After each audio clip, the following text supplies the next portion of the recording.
vamos a darles la bienvenida a Gabriela Campodónico, Mariciana Zorzi y Facundo Bianchi, que van a presentar una clase sobre la identificación y activación de bienes culturales, el caso de la ciudad de Punta del Este. La idea es que en la primera parte del encuentro se trabajen las discusiones teóricas de los procesos de identificación, registro y puesta en valor turística de bienes culturales y patrimoniales. Posteriormente los docentes presentarán el proceso de investigación y de trabajo con la Comisión de Cultura y Patrimonio del municipio de Punta del Este, que se inició en el 2016 y culminó con la realización de un mapa multimedia y de una miniserie, que quizás muchos de ustedes ya hayan tenido la oportunidad de verla, llamada Bajo la Arena, Memorias de Punta del Este. Bueno, es un gusto presentar a Gabriela Campodónico, que además de ser colega del CURE, fue profesora mía en la Facultad de Humanidades, en la licenciatura de Antropología, así que es un gusto que estés acá, Gabriela. Gabriela es licenciada en Ciencias Antropológicas por la Escuela Nacional de Antropología e Historia de México, es maestranda en Ciencias Humanas, en estudios latinoamericanos de la Facultad de Humanidades de la Universidad de la República. Además de su rol como docente e investigadora, actualmente se desempeña como directora del área de estudios turísticos de la Facultad de Humanidades y de la Universidad de la República, desde noviembre de 2018 a la fecha. Las líneas de investigación se sitúan en la tradición teórica y metodológica de la antropología social y cultural, en relación a los estudios de turismo, memoria, patrimonio, identidades locales y ámbitos turísticos, memoria, identidad y prácticas laborales. Bueno, también está con nosotros Mariciana Zorzi, que es licenciada en Turismo y magíster en Memoria Social y Patrimonio Cultural por la Universidad Federal de Pelotas, en Brasil, docente asistente de la licenciatura en Turismo del Centro Universitario Regional del Este. Ha participado como asistente de los cursos de Antropología del Turismo y Legislación Turística, y ha dictado seminario de emprendurismo y el curso de proyectos turísticos. Desde el año 2017 participa del grupo de investigación en turismo, patrimonio y memoria, y sus líneas de investigación han sido la historia del turismo, la memoria social, el patrimonio cultural, turismo y trabajo, movimientos sociales y sindicales, turismo, tecnología e innovación, turismo y emprendedurismo. Y bueno, y también está con nosotros Facundo Bianchi, que también es compañero del CURE. Facundo es licenciado en Turismo por la Facultad de Humanidades y Ciencias de la Educación, es maestrando en Desarrollo Turístico Sustentable en la Universidad Nacional de Mar del Plata, en Argentina, docente ayudante en el área de estudios turísticos del Centro Universitario Regional Este, con docencia en cursos de la licenciatura en Turismo, en el Seminario de Turismo Rural y taller de investigación, y cursos del CURE para varias carreras, como el taller de tópicos regionales y extensión universitaria. Desde el año 2016 participa del grupo de investigación en turismo, patrimonio y memoria, y sus líneas de investigación son patrimonio, turismo y memoria, turismo, redes y estrategias asociativas, turismo y desarrollo. La bibliografía de esta clase, bueno, está desde el día 1 en el Drive, así que bueno, la pueden consultar, y también allí tienen acceso a los mails por si tienen consultas, comentarios sobre la clase. Bueno, les dejo la palabra a los docentes, a quienes agradecemos mucho aceptar esta invitación. Es un gusto y bueno, les dejo la palabra.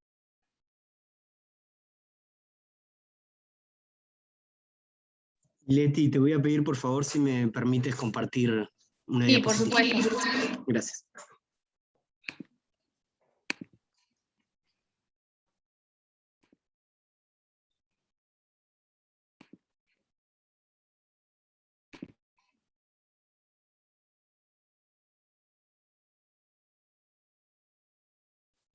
Bueno, buenas tardes a todos. Nosotros también como grupo de investigación agradecemos muchísimo esta invitación a participar de este curso Maldonado en Perspectiva.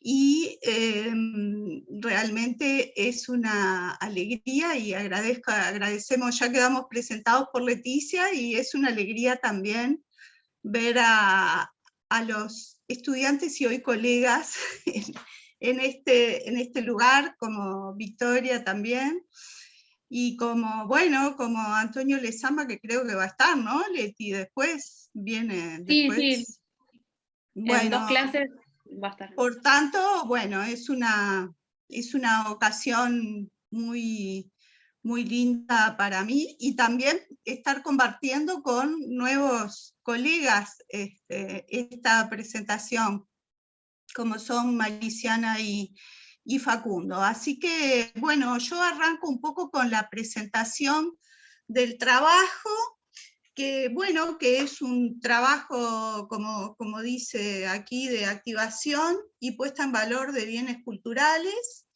La idea de esta producción de materiales multimedia fue algo que estaba también en el origen y que se produjo mucho más recientemente, pero bueno, ahora vamos a ir viendo todo este proceso. Creo que nos salteamos una, o no nos salteamos, sí, acá estaba la otra. Este proyecto se viene desarrollando desde el año 2016 y surgió se presentó ante el CURE la Comisión de Cultura y Patrimonio del municipio de Punta del Este, con la demanda de hacer un trabajo de identificación y registro del patrimonio de Punta del Este, ¿no? Esa fue la propuesta y la solicitud originaria que dio origen a todo lo que vino después. Bueno, entonces desde la licenciatura en turismo nosotros aceptamos ese desafío y empezamos a trabajar desde ese año, ¿no? Este proyecto, entonces, ahora lo vamos a ver un poco en el encare teórico y en el desarrollo de lo que es el proceso de investigación, ¿no? Pero entonces pone en relación estas 3 dimensiones, la del patrimonio, la de la memoria y la del turismo, ¿sí? La metodología de investigación es una metodología que proviene de la tradición antropológica, que tiene que ver con la práctica etnográfica, y por lo tanto hicimos toda una serie por un lado, de cuestiones vinculadas a la observación participante en muchas instancias comunes, digamos, con la población local, con la Comisión de Cultura y Patrimonio, etcétera, ¿no? También hicimos entrevistas a más de 13 personas ya a esta altura. Ahí también hay un registro de 21 entrevistas que, eso supone que también hablamos más de una vez con muchas de estas personas. Luego de ese proceso, hicimos una sistematización de toda esa información y formulamos una serie de categorías de análisis, ¿sí? Que también se van a desarrollar más adelante en la presentación. En esas categorías de análisis que establecimos en ese momento estaban, por ejemplo, los lugares, ¿no? Y que partían, digamos, del material relevado, los lugares considerados de importancia, las personas y familias, acontecimientos, saberes y oficios, prácticas, y todas estas cosas a su vez relacionadas entre sí, ¿sí?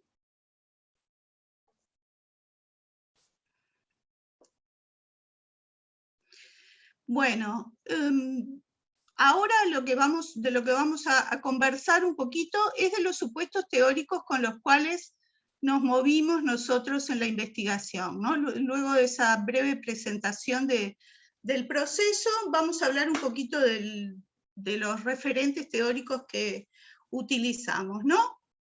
Aquí hay una definición, como les dijo Leticia, toda esa bibliografía ustedes la tienen disponible. Los parámetros que definen lo que actualmente entendemos por patrimonio están dados por su carácter simbólico, por su capacidad de representar simbólicamente una identidad. Esto explica el cómo y el por qué se movilizan recursos para conservarlo y exponerlo. En esta definición también están presentes, yo creo que también toda la temática del patrimonio ha estado presente de diversas maneras en el curso, en otras clases en las que estuve presente, y aquí están las dimensiones que están presentes en toda la temática patrimonial, ¿no? La capacidad de representar una identidad, en la dimensión simbólica, y bueno, ¿y qué pasa con qué cosas se hacen para poner en escena, exponer aquello que es considerado patrimonio, ¿no? Luego, Prats, que es el autor que estamos citando, dice que, bueno, que los repertorios patrimoniales se articulan en un discurso y en un proceso de legitimación de referentes, ¿no? Es decir, también eso es propio de los procesos de patrimonialización, es decir, se escogen unos referentes, esos referentes son legitimados por distintos mecanismos y a su vez se le asignan significados, ¿no? Y esos significados, bueno, esos significados son asignados socialmente, ¿no? Se les da importancia a partir de cómo y por qué socialmente se considera que esas cosas que queremos preservar y poner en valor son consideradas, por qué son consideradas importantes y por quién son consideradas importantes.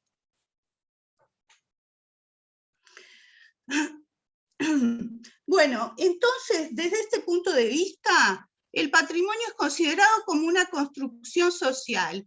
¿Qué quiere decir esto? Bueno, que el patrimonio, también estas concepciones, son concepciones relativamente modernas en torno a lo que se considera patrimonio, ¿no? Es decir, no nos vamos a detener en esto, pero anteriormente el patrimonio se consideraba tal vez más como acervo, como colección, como estas nuevas ideas acerca de cómo se construye y qué se considera el patrimonio, consideran al patrimonio como una construcción social, ¿no? Entonces, por tanto, esta idea nos habla de que, bueno, de que el patrimonio como construcción social no existe en sí mismo y no tiene valor por sí mismo. Eso quiere decir que lo construimos socialmente y asignamos a partir de qué cosa consideramos importantes, tanto los individuos como los grupos, como los contextos culturales, qué cosa es patrimonio, ¿no? También otra idea que está presente en esta idea de construcción social es la idea de que existe también una hegemonía social y cultural que nos habla de qué cosa es lo importante, qué cosa es lo no importante, y por tanto también en formas desiguales de constitución y de reproducción del patrimonio cultural, y también de acceso al patrimonio cultural, ¿no? No todo el mundo ni todos los grupos sociales van a tener las mismas posibilidades respecto a los procesos de acceso y de patrimonialización. Bueno, el proceso de patrimonialización también a partir de este marco teórico se da a partir de la legitimación de referentes simbólicos por fuentes de autoridad, ¿no? Esas fuentes de autoridad, por un lado, son fuentes que, por un lado, se vinculan al poder político, sobre todo quienes digamos, tiene la posibilidad más fuerte de constitución de esa legitimación son los estados-nación, que son también la fuente, digamos, de estos procesos, y por otro lado, también referentes que tienen que ver con características más o menos abstractas como el genio, la inspiración, etc.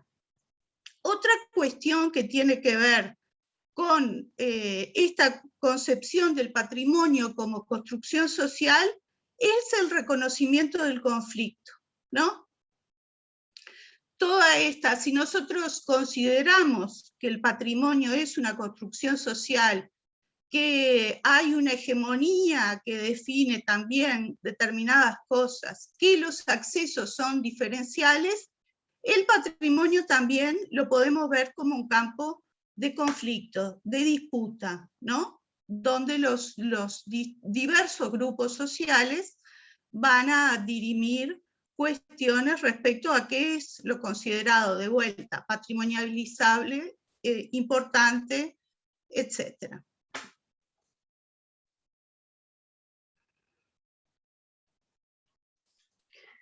Bueno, continuando en esta misma línea, los bienes culturales entonces se constituyen socialmente. No existen en la naturaleza, no son algo dado, es decir, no es algo que existe y que se reconoce y que alguien por alguna razón lo reconoce y se reconoce unánimemente. Esto también es una cuestión que podemos ver, digamos, en la profundidad histórica, ¿no? No en todos los momentos todas las cosas son reconocidas como patrimonio cultural, y también eso va variando de acuerdo a los distintos momentos y a las distintas circunstancias, y tampoco es un fenómeno social universal, es decir, no todas las sociedades reconocen la categoría de patrimonio como una categoría presente en sus formas de entender la cultura, ¿sí? Y también la categoría de patrimonio no se entiende como una categoría que está referida únicamente a los bienes y a las cuestiones del pasado, sino que implica también a las cuestiones del presente y a las personas, a los objetos y a las circunstancias del presente, ¿no? Por tanto, no es una cuestión referida a un pasado que tampoco es estático, sino que es una operación dinámica que se realiza desde el presente, ¿no? Es decir, todas estas cuestiones nosotros las miramos y las ponemos en dimensión desde un presente en el cual nos movemos. Bueno,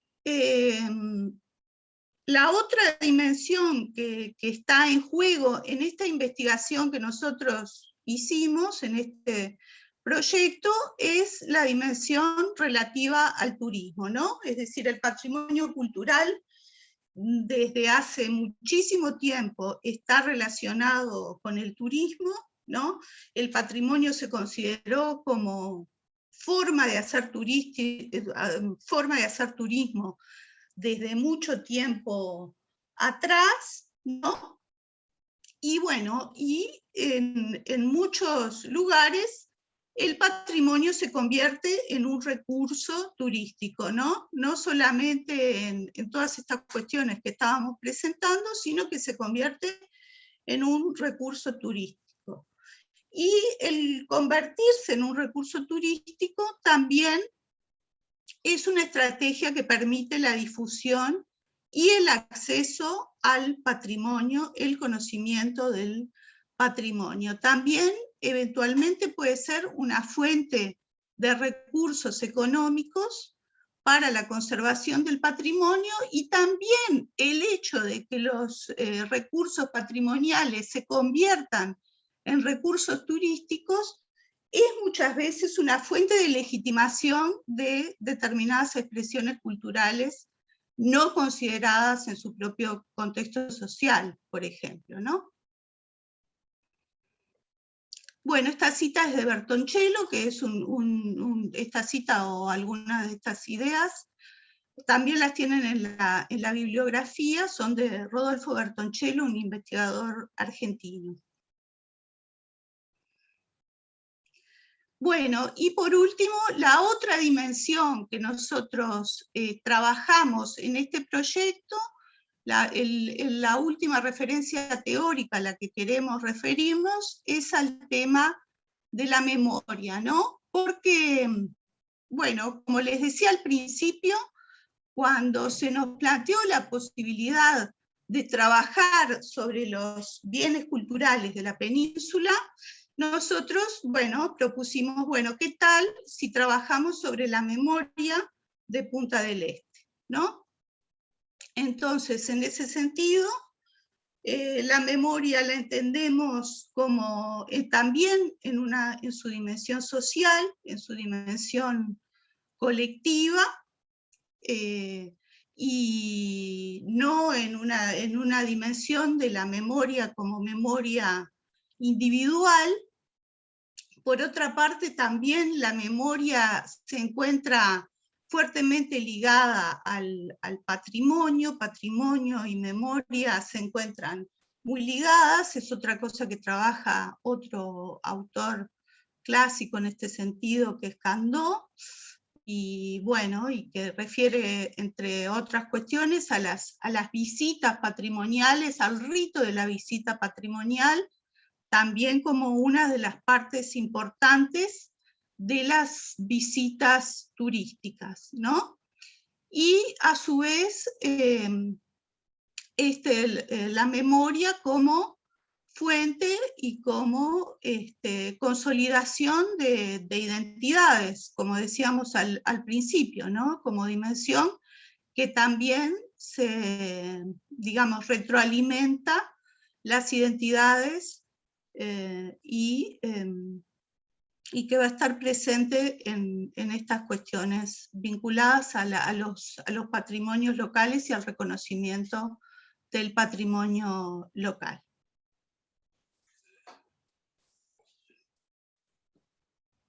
Y bueno, y ahora paso la palabra a Mariciana Zorzi, que va a continuar con el desarrollo de la presentación. Gracias, Gaby. Buenas tardes a todos y a todas, un gusto estar acá. Como comentaba Gaby en el inicio de la presentación, en el marco del proyecto hicimos una serie de entrevistas, ¿no?, a antiguos residentes y veraneantes de Punta del Este, con dos objetivos, digamos así, ¿no? Uno, por un lado, entender la percepción de estas personas en relación al desarrollo turístico de Punta del Este, y por otro lado, identificar, ¿no?, lugares valorados, considerados importantes para estas personas, y bueno, las narrativas también asociadas a esos lugares. Yo acá me voy a enfocar en, digamos, el resultado de este primer objetivo, que es en relación al desarrollo turístico, porque nos pareció interesante traer algunas cuestiones que aparecieron en el análisis, ¿no?, de las entrevistas que fueron también discutidas acá en el curso, que estuvimos acompañando varias de las presentaciones, así que nos pareció interesante traer algunos aspectos, ¿no? Después Facu en la segunda parte va a presentar más, digamos, los resultados vinculados a los bienes culturales y la activación turística de esos lugares que a través del contenido audiovisual. No, acá no vamos a hablar, digamos, de todas las narrativas, no, por una cuestión de tiempo. Acá traemos solamente, como comenté, los aspectos que nos parecía interesante para el debate. También todo el contenido de esta parte, y bueno, del curso está en artículos que publicamos, que está en la carpeta en Drive, así que ustedes después pueden profundizar ahí. Bien, siguiendo como un orden cronológico, ¿no? Lo que percibimos, lo que identificamos como un primer hito, según estas personas entrevistadas, fue lo que es el desarrollo turístico, ¿no? De Punta del Este, fue la creación del Hotel Rizo, que sería como el primer hotel de la península y de Punta del Este, que fue creado en 1889, y que, bueno, fue creado en las instalaciones de, de los galpones de una compañía que se dedicaba a la caza de lobos y de ballenas, ¿no?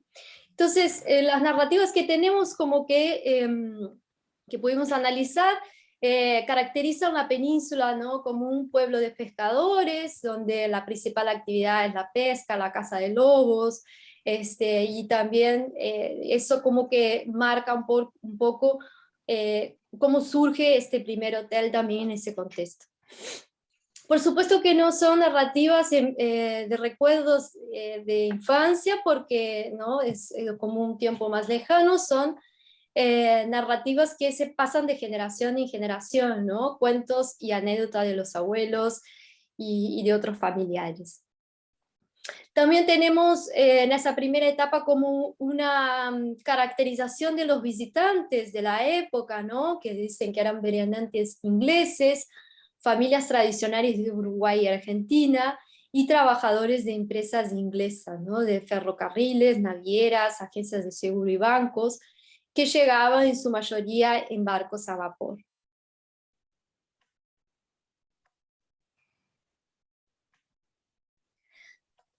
Otra cuestión que percibimos en las entrevistas es la referencia de ese periodo, ¿no? Como Punta del Este como un lugar aislado.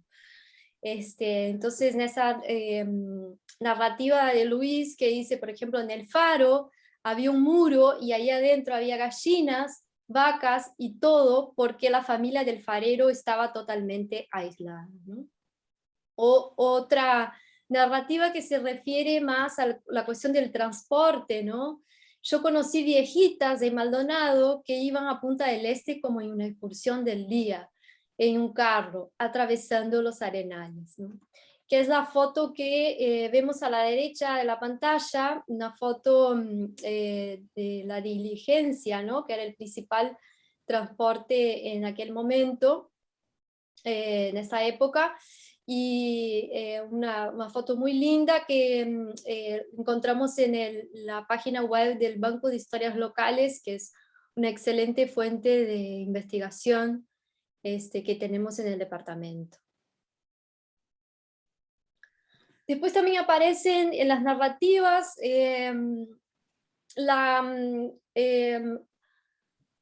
la cuestión de los hoteles, ¿no? De los primeros hoteles como extremadamente importantes y relevantes para el desarrollo turístico de Punta del Este, ¿no? Acá tenemos el Hotel Biarritz que ustedes ven en la foto. Después también otros hoteles como el British House, que fue creado por Émile Pitot y Madame Pitot, una pareja de franceses. El Gran Hotel España, también muy recordado, creado por Joaquín García, también extranjero, y así una serie de hoteles que como en un orden cronológico que fueron siendo creados, y bueno, son muy recordados y valorados por las personas en las entrevistas, ¿no? Entonces acá una narrativa de Benito que dice, en referencia al Hotel Biarritz, un hotel con casino al cual había que ir de smoking los hombres y de vestido las mujeres, y tenía un sentido de la elegancia que después se transmite al casino del San Rafael, ¿no? Que nos da una idea de la cuestión de la elegancia.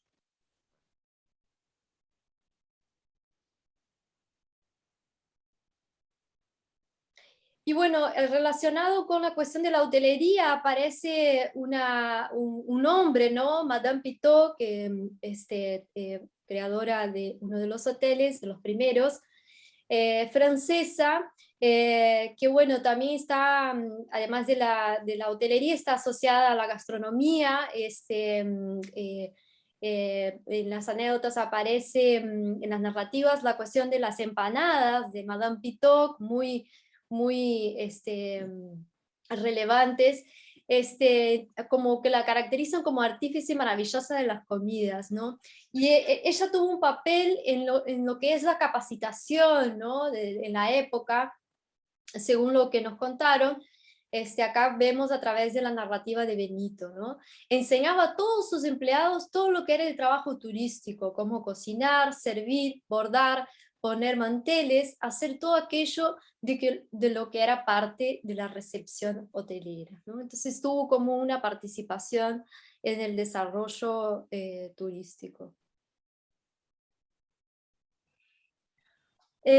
Otro marco, digamos, fue la cuestión de la inauguración del ferrocarril en Punta del Este, ¿no? En 1930, que como que cambió, ¿no? Acá una narrativa de Armando, que bueno, argentino, y que venía desde niño, cuando era niño, a Punta del Este, y que nos explica que todas las noches salía de Buenos Aires un barco que llegaba a las 7 de la mañana a la capital uruguaya, y cuando llegaba la gente a Montevideo, ya estaban todos los empleados de los hoteles, de gorra y bien vestidos, ofreciendo los hoteles. Pero el que tenía pasaje a Punta del Este subía y se iba directo, ¿no? 3 horas de viaje era más o menos lo que tardaba el tren. En la estación de Montevideo, los pasajeros se embarcaban en un tren especial, igual a unos trenes famosos de Europa. Era el sueño del pibe. Tenía un sillón beige alto, uno enfrente, uno y uno, alfombra y todo una maravilla, ¿no? Entonces el recuerdo que tenía de cuando era niño, y bueno, esto aparece mucho en las entrevistas, un recuerdo muy positivo en relación al tren, ¿no? Después otra narrativa en relación a la llegada en la estación en Punta del Este, que decía, la terminal era una romería de gente, la gente que venía a buscarlos, había compañías argentinas como la Furgón que se encargaba del transporte de esos pasajeros desde la terminal hasta los hoteles y otras ubicaciones. Otro marco que tenemos es el periodo 1930-1940, que como que lo que nos dicen los entrevistados es un cambio en el perfil de visitantes, ¿no? Empieza a visitar Punta del Este uruguayos y argentinos con alto poder adquisitivo que estaban acostumbrados a veranear en Europa, ¿no? Entonces, lo que Luis, uno de los entrevistados, nos dice que eran las famosas temporadas de oro, porque lo que se pagaba era altísimo, ¿no? Luis está asociado a un comercio o sea, su familia, ¿no? Y él también trabajó en Casa Sader, y bueno, toda digamos, la entrevista está sus recuerdos estaban muy asociados a este lugar, y vivió de cerca, digamos, conoció este cambio y lo que fue pasando, ¿no? Entonces, lo que contaba en la entrevista es que este tipo de turistas, digamos, el perfil, buscaba consumir productos como sofisticados, ¿no? Y había que dar una respuesta a esta demanda. Entonces su familia empezó a a importar productos como champán y otros productos así de este tipo para poder, ¿no? Satisfacer esa demanda. Entonces nos dice, no dejaba de tener el turista común y corriente, pero los argentinos fueron exigiendo cada vez mayor atención y mayor lujo. Ese nivel de vida alto le fue dando a Punta del Este una matriz de exclusividad. Tuvo un sello que no se lo dio nadie en especial. sino que fue la exigencia de los veraneantes. Casa Sader, a modo de curiosidad, Casa Sader y otros de los lugares también que aparecen mucho en las entrevistas, hoteles, aparecen, la publicidad de esos lugares aparece en la ballena de papel, en la publicación, el anuncio, ¿no?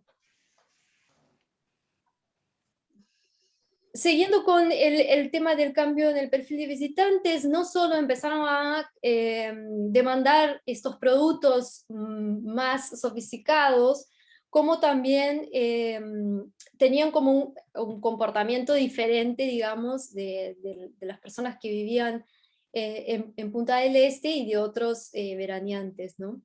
Entonces nos cuenta Mario, por ejemplo, bañarse en el mar por la noche desnudos, despertaba como el asombro de los locales, ¿no? Esa gente que estaba acostumbrada a veranear en Europa, seguramente con playas exclusivas y otras costumbres, era importante y afectó mucho a la zona.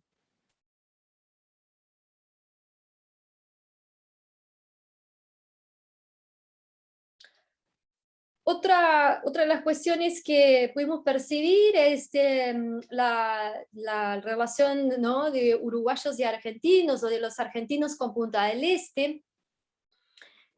También eso se puede ver también en el libro de Yvette Trochon, El Edén Oriental, que tiene todo un capítulo dedicado a esta parte.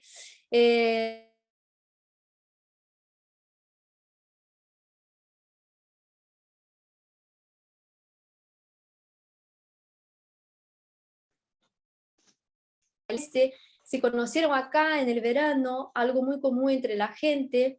Mi papá era un laburante, mamá era una mujer de familia muy rica. Vimos y nos desarrollamos acá en Punta del Este.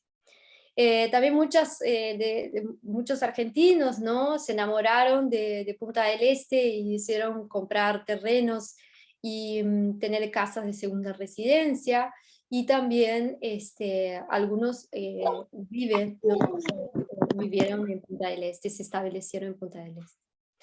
Otra cuestión también en la expansión de la urbanización, más allá de lo que es la península, en 1934, y ahí aparece el nombre de Pascual Gataz, ¿no?, que crea el barrio Palm Beach, como un marco también de desarrollo, ¿no? Y también aparece la cuestión de la duración de las temporadas, ¿no?, que como que esa diferenciación con la temporada que tenemos actualmente, esa comparación de que en el pasado la temporada duraba más tiempo, ¿no? Entonces, de diciembre a abril, todos los veranos, hasta me aburría de estar acá. Mis padres venían por el casino que empezaba el 15 de diciembre. ¿No? Es una narrativa de Armando que los papás trabajaban en Nogaro, y bueno, nos marca un poco la duración de la temporada. También venían, por supuesto, con mucho equipaje, eso aparece también en las entrevistas, ¿no?, la cantidad de equipaje, empleados traían personal para cuidar a los hijos, para cocinar y demás.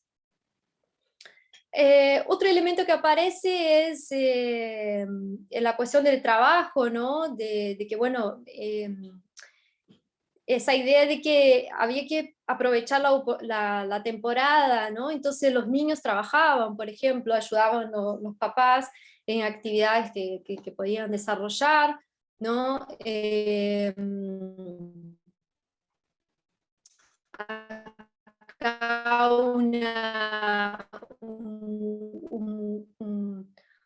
un recuerdo de María que dice que cuando era niño, y ¿se me escucha bien? Mari, capaz, eso te iba a decir, capaz que apaga la cámara al menos mientras estés. Bien. Y bueno, su recuerdo de que su padre, ¿no?, trabajaba en el Hotel España, Entonces decía que era el encargado de ir a buscar los vinos o coñac o lo que fuera, se refiere a la bodega, ¿no?, del hotel, y él tenía que bajar a buscarlas. También, por otro lado, esta idea, ¿no?, de cómo se ve al otro, a este otro que es el visitante, el turista, ¿no?, el veraneante. Entonces, una narrativa de Luis, que en la temporada de verano el pueblo se veía invadido por gente diferente. Nos encontrábamos con aquellos chicos rubios y chicas rubias, siempre muy bien vestidos. Nosotros éramos pueblo y ayudábamos a nuestros padres, ¿no? La diferencia entre nosotros y ellos, ¿no?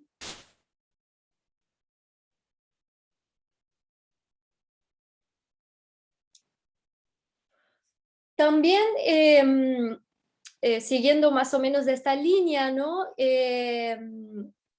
de las diferencias sociales, digamos así, pero que en el juego o en el tiempo de ocio, digamos, se encontraba, ¿no? Entonces acá un recuerdo de Benito. Agarrá lo que nos vamos para arriba, agarra tu vaso fuerte. No, de ahí no, dame. Pido si pueden cerrar el micrófono, gracias. Al lado de la iglesia había una canchita que inclusive el cura jugaba con nosotros, descalzo, y nosotros teníamos partidos de uruguayos contra argentinos, donde terminábamos a las trompadas. Pero ¿cómo terminábamos? Yendo a la casa de esos argentinos ricos a tomar gaseosa o agua mineral con granadina. Y terminábamos todos juntos discutiendo de otros temas, hablando de otros temas, pero siempre en la casa de ellos, porque eran los que podían recibir. Nosotros no estábamos en condiciones de recibir, ¿no? Entonces acá nos da como esta visión de la diferencia entre nosotros y ellos, que bueno, como comentaba, se unió jugando, pero bueno, estaba la diferencia, ¿no? Y ellos eran los que podían recibir. Por otro lado, también otra visión de Benito, de cómo se percibían desde afuera a ellos, los nacidos y criados, digamos, en Punta del Este, ¿no? Con un cierto prejuicio. También eso pudimos ver en otra narrativa que refiere a los proyectos, ¿no? Cómo se presentaban proyectos de Punta del Este en Montevideo y no se apoyaban o no se daban continuidad porque eran de Punta del Este, ¿no? Como que no necesitaban apoyo, ¿no? Ese pensamiento. Y acá vemos entonces que dice Benito que nosotros, los puntaesteños, a veces fuimos menospreciados o a veces fuimos envidiados cuando íbamos por deporte a jugar a otros lados y nos llamaban los ricos. Y nosotros éramos pobretones, pero nos decían eso porque venían ricos a Punta del Este. Pero nosotros no nos sentíamos diferentes porque éramos de Uruguay. Porque nosotros decimos que todos aquellos que venían, en vez de traspasarnos sus formas de hacer y de pensar, lo hicimos nosotros hacia ellos. ¿No? Esa idea de que al contrario, de que el tema del lujo, de la exclusividad, ¿no? Que no lo pasaban los turistas hacia los residentes, sino más bien todo lo contrario, esta manera de ser, ¿no?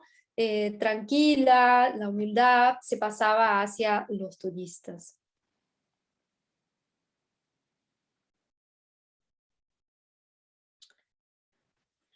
Otro marco muy importante es el primer Festival de Cine de Punta del Este en 1951, que fue impulsado por Mauricio Littman, que en las entrevistas lo que pudimos percibir es un antes y un después, ¿no? Antes del Festival de Cine sería como la Punta del Este de algodón, y después del Festival de Cine Punta del Este de lentejuelas, ¿no? Que estaría más asociada al glamour, ¿no? Entonces, acá lo podemos ver en la narrativa de Mecha, ¿no? Que dice que esa época era el Punta del Este de algodón. La gente vestía sencillo, calzaba alpargatas. Otra cosa fue cuando empezaron los festivales de cine. Ahí cambió el Punta del Este de algodón por el Punta del Este de lentejuelas. Ahí hay un cambio de concepto. En esta época de algodón se vivía mucho la tradición inglesa. Se jugaba al tenis, se tomaba el té, muy familiar, tranquila, sana y divertida. Era todo muy natural. Los chicos se iban al Quijote, a San Rafael, a las 11 de la noche. No es una crítica a lo actual, pero cuando empieza la otra movida, allí hay un cambio en la vestimenta que desde el punto de vista sociológico influye mucho. La comida también, hay un cambio filosófico. De a poquito empieza a surgir la comida más sofisticada, empiezan a haber platos de pescado más elaborados, cambios lentos que se notan. Entonces da cuenta de esa diferenciación de este antes y después, ¿no? Que por supuesto que el Festival de Cine tuvo una relevancia internacional, ¿no? Muchos artistas frecuentaron Punta del Este en aquel momento y se dio a conocer con una repercusión internacional.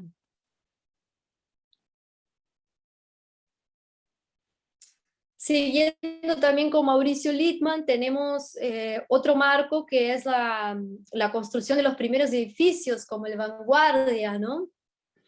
De cómo cambió el paisaje, cómo se empieza con la construcción en altura, se empieza a modificar el paisaje y el cotidiano, ¿no? Que después se intensifica, ¿no? Y también empieza a venir otro público, digamos, a Punta del Este. También siguiendo con los eventos, ¿no? Otro evento muy recordado en las entrevistas de la reunión del Consejo Interamericano Económico y Social en 1961, que bueno, el evento fue realizado en el Casino Nogaró y tuvo la presencia de Che Guevara. Esto fue muy recordado en las entrevistas, y también, como dice Mario, ¿no? Punta del Este pasa a estar en el mapa del turismo mundial, con una repercusión internacional muy importante. Entonces, este es uno de los eventos, digamos, que es parte de la historia del desarrollo turístico de Punta del Este. Ya terminando esta parte, ¿no? Algunas pudimos percibir, no identificamos consensos en relación a el intenso desarrollo inmobiliario. Sí, dos visiones, digamos así. Algunos opinan que la construcción y los servicios turísticos ha empleado, ¿no? La población local y aldeaña, y otros piensan que por más que sea trabajo, ¿no? El lugar de pertenencia se vio totalmente modificado. También tuvimos algunas narrativas que no se imaginaban que Punta del Este se transformaría como el paisaje con edificios en altura, ¿no? Imaginaban que tendría un futuro más parecido al inicio, asociado al mar, a la playa, a los bosques de pinos y eucaliptos.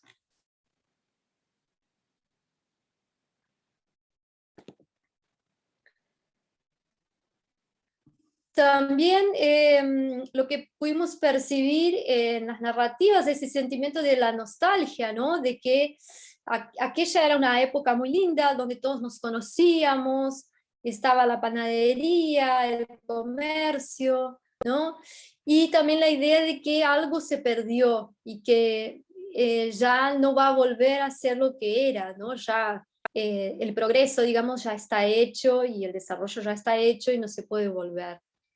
Y que, bueno, la península sería el barrio histórico, ¿no? El lugar del pasado. Entonces, como vemos acá en la narrativa de Mecha, la zona del faro, esa zona es la verdadera Punta del Este, no los edificios, ¿no?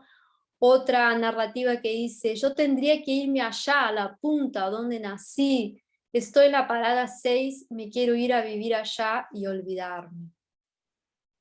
Y por último, bueno, lo que percibimos fue como la necesidad de este grupo, ¿no? de personas que entrevistamos, de preservar determinados lugares, ¿no? De esta intención. También son muy activos en grupos de locales de preservación, como que está el Amigos del Faro. Hay otro grupo también de estudiantes y maestros de la escuela número 5, ¿no? Que se han movilizado en diversas ocasiones para proteger a determinados lugares, como la ANCAP, el Muelle de Mailos, ¿no? Eso lo podemos identificar. También esta voluntad, ¿no? De dar a conocer la historia, como dicen esta otra historia de Punta del Este, y también el registro de las memorias, porque algunos de los entrevistados que tuvimos, las entrevistas que hicimos, han fallecido, ¿no? También como 4 o 5 personas, así que este grupo como que lo valora mucho la cuestión del registro de las memorias y dar a conocer a los visitantes estos lugares y sus historias. Así que paso la palabra a Facu, que va a explicar un poco más sobre la cuestión de la activación y de los bienes culturales y la memoria. Bueno, gracias Mari. Buenas tardes para todos, para todas. Bueno, en esta parte le queríamos comentar, antes de desarrollar lo que es el proyecto de activación turística en el cual estuvimos trabajando, algunas preguntas que nos surgieron en función del escenario que vienen presentando Gabriela y Mariciana. Empezamos a realizarnos algunas preguntas disparadoras en el sentido de intentar activar turísticamente aquellos bienes que han sido identificados en la investigación. Entonces, bueno, a modo de ejemplo, les queríamos compartir algunas de ellas. Por ejemplo, si hay espacio para la memoria y la historia de Punta del Este en la identidad turística del balneario. También que hay algunos de los lugares del pasado, como restaurantes y hoteles, que ya no existen físicamente. Entonces nos preguntamos qué nos ofrece la tecnología actual en relación a la puesta en valor de esa faceta inmaterial de todos estos lugares valorados por los antiguos moradores. También en función de eso, ¿qué metodologías pueden facilitar la incorporación de este tipo de investigaciones en la elaboración de experiencias turísticas y también de activación de ese patrimonio local? Entonces, nosotros en el año 2020, les voy a contar un poco cómo ha sido este proceso de producción de materiales multimedia con fines turísticos para esta activación de los bienes culturales y patrimoniales que venían desarrollando las compañeras. En el 2020 nos presentamos a un llamado del Departamento de Ciencias Sociales y Humanas del CURE para la financiación de proyectos que contemplen la integralidad de las funciones universitarias, tanto la docencia, la enseñanza, la investigación y la extensión. Bueno, luego de un proceso de evaluación, nuestra iniciativa fue elegida y allí se logró producir materiales de difusión de estos bienes culturales y sus memorias a través de la creación de un mapa multimedia.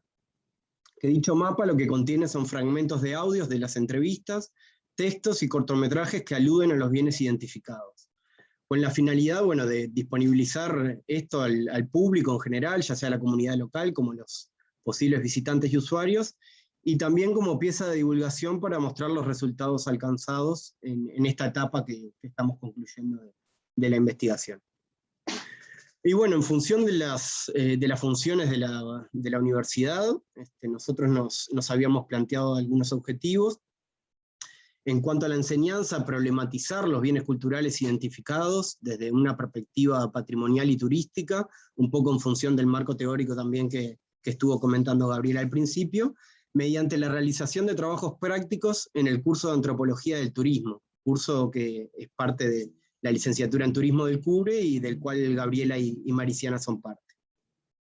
Luego, desde la extensión, dar continuidad al trabajo realizado anteriormente con el municipio y con su Comisión de Patrimonio y Cultura, y también continuar este proceso de instancias de participación en lo que es la definición de lo que se consideran tanto bienes culturales como los contenidos asociados a ellos.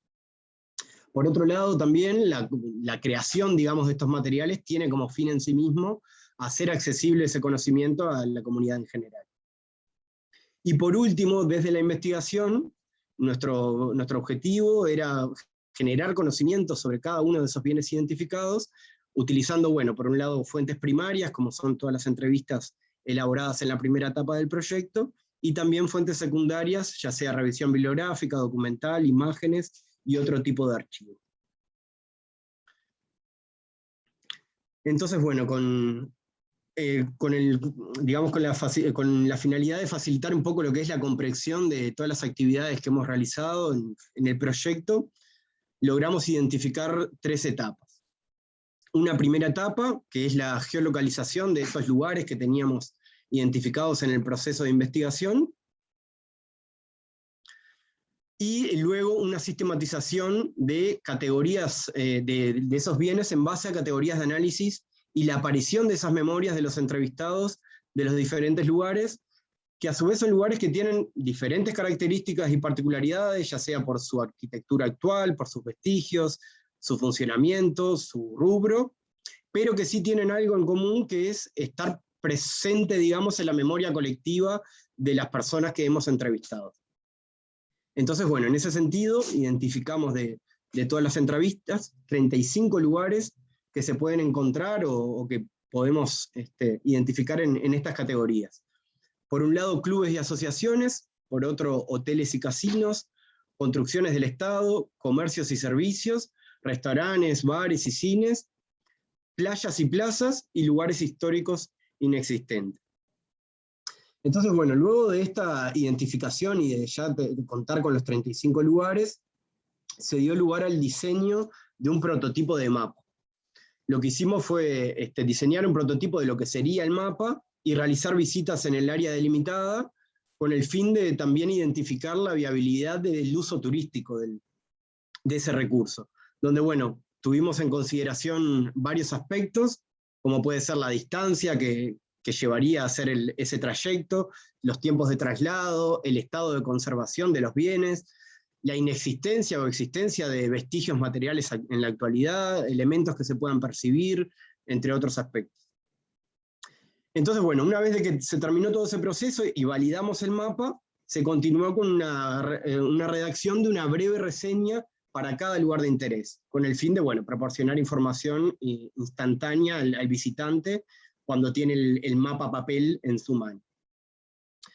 Y luego se finaliza esta etapa con la búsqueda de referencias gráficas para el diseño, con diferentes opciones de mapa, y lo que se optó fue por la realización de un formato mapa papel plegado, no sé si se logra ver allí, con una parte que es funcional en blanco y negro, que es, digamos, la parte que normalmente pensamos que vamos a encontrar en un mapa, y con otra parte que es más artística y que incluso se puede utilizar en formato de póster.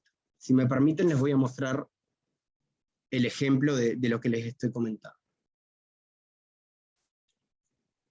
Aquí tenemos el mapa en su versión más artística, que esto es un diseño elaborado por el ilustrador Hugo Barata, tanto de esta parte del mapa como la siguiente.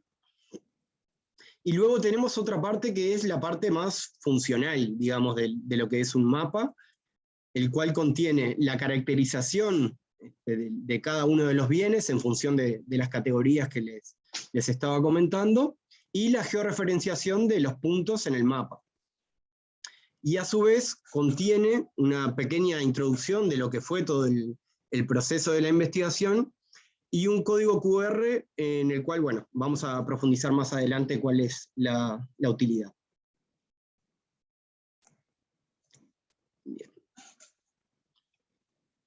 Bien, entonces, una segunda etapa, como vemos allí, fue la creación de contenido, ya sea en formato de audio, de video y texto, para agregar a lo que es este mapa en formato papel, digamos.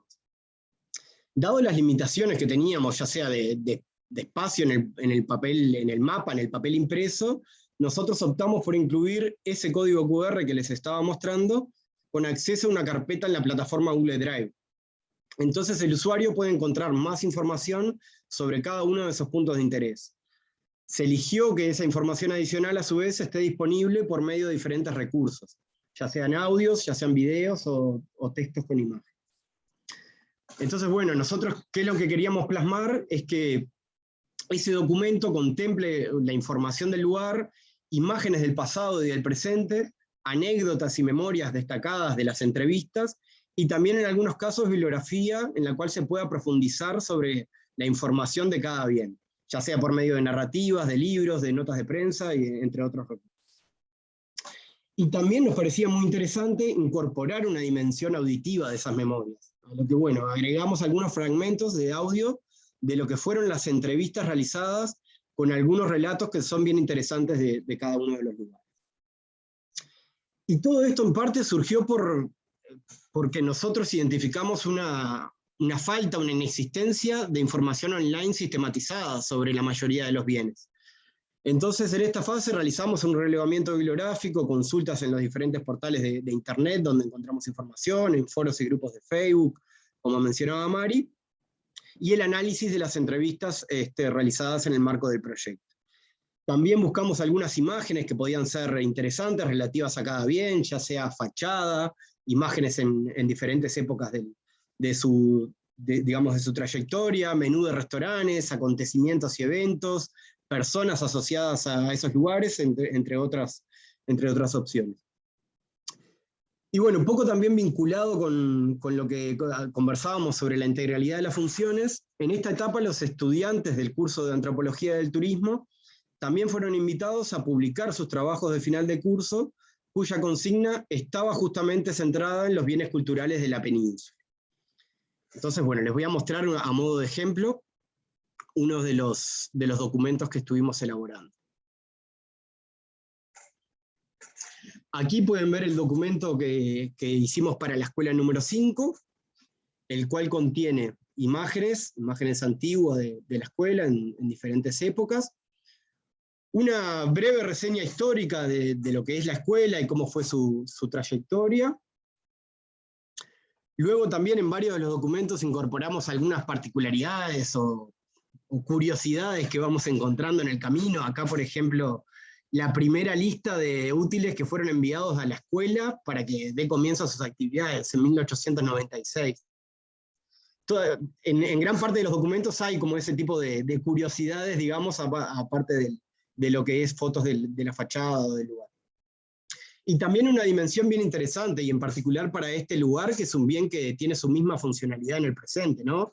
Un poco lo que hablaba Gabriela al principio, esta cuestión del patrimonio también en la actualidad. Y bueno, aquí tenemos una descripción de lo que es la escuela en el presente y lo que es la fachada hoy en día.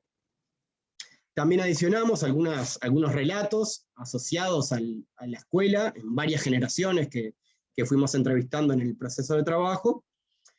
Y por último, bibliografía que está citada en el trabajo, está citada en este documento mismo, y también otra bibliografía que consideramos bien pertinente para profundizar en el bien. En este caso también pueden observar allí que está el trabajo de Maruja sobre la historia de Maldonado, entre otros trabajos bibliográficos que consideramos pertinentes en caso que el usuario quiera profundizar información.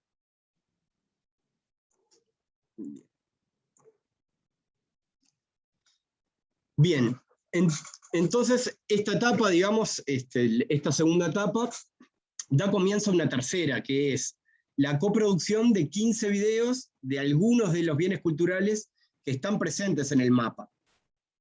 Esto significa una serie de videos documentales que son de corta duración, cuyos protagonistas son ya sea antiguos residentes, veraneantes y trabajadores de lo que fue Punta del Este.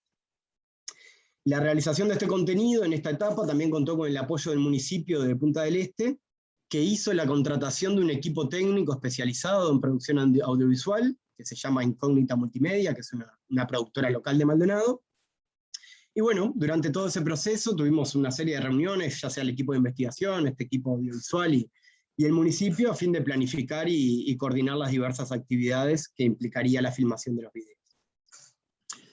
Nosotros, como verán, se seleccionaron 15 lugares del total de 35 presentes en el mapa.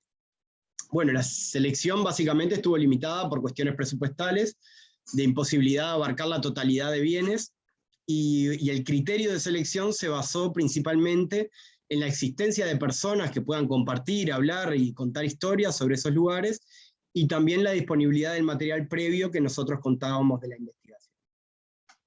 Entonces, bueno, una vez seleccionadas las personas que serían entrevistadas, elaboramos las pautas de entrevistas para la grabación y definimos algunas locaciones, algunos lugares que podían ser estratégicos en función de los bienes que se iban a desarrollar. En total grabamos a 10 personas, fueron 10 entrevistas, y algunas de ellas ya habían sido entrevistadas en lo que es la primera fase del proyecto, lo que, bueno, a nosotros en particular nos facilitó muchísimo la elaboración de preguntas para la grabación del video, incluso la confianza misma con lo que es el entrevistado. Y de esta etapa, digamos, como resultado de este proceso, se constituye, por un lado, lo que es los videos en las carpetas de Google Drive, en las cuales está disponible en función de cada bien los videos correspondientes, y a su vez también se constituyó una serie que consta de 15 videos, que están organizados en 5 trilogías temáticas, que es titulada Bajo la Arena, Memorias de Punta del Este, que es un nombre que surge de la frase de una de las entrevistadas, que en una de las filmaciones dice, bueno, aquel era otro Punta del Este, supongo que estará debajo de este, que de cierta forma alude, siguiendo en la continuación, digamos, de lo que es su relato, alude a ese intenso desarrollo inmobiliario de las últimas décadas y a la supervivencia, digamos, de esas memorias de los antiguos residentes que aún están debajo, pero que siguen presentes. Entonces, bueno, ahí verán el afiche que fue publicado. La miniserie fue transmitida en el mes de julio de este año a través de Canal 5, TNU, y bueno, también posteriormente los capítulos van a ser publicados en las redes sociales, en Facebook, en YouTube, y con posibilidad de transmitirse en otros eventos a futuro. Desde ya los invitamos a suscribirse al canal que tenemos del Grupo de Patrimonio, Turismo y Memoria para recibir, bueno, novedades de la publicación. Capaz que ahí Mario o Gaby las invito si me pueden ayudar y dejar el link por el chat.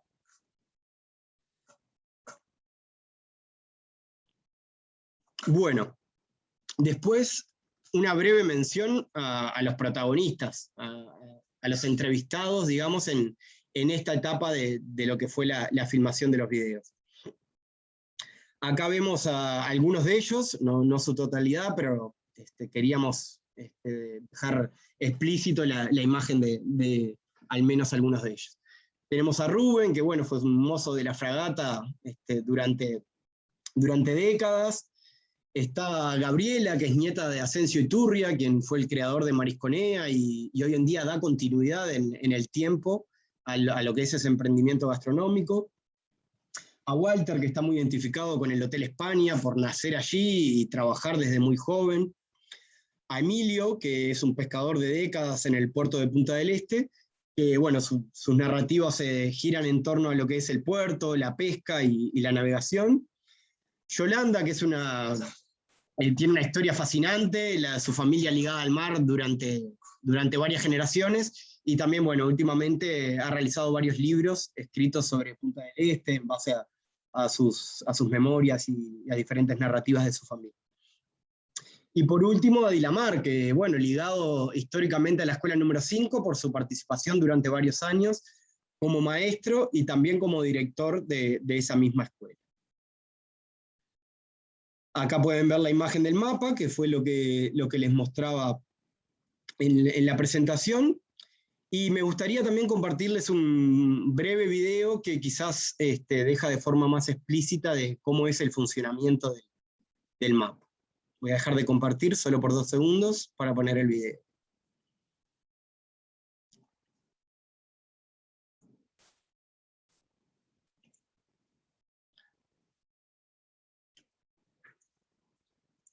Bueno, aquí tienen el mapa en su versión funcional.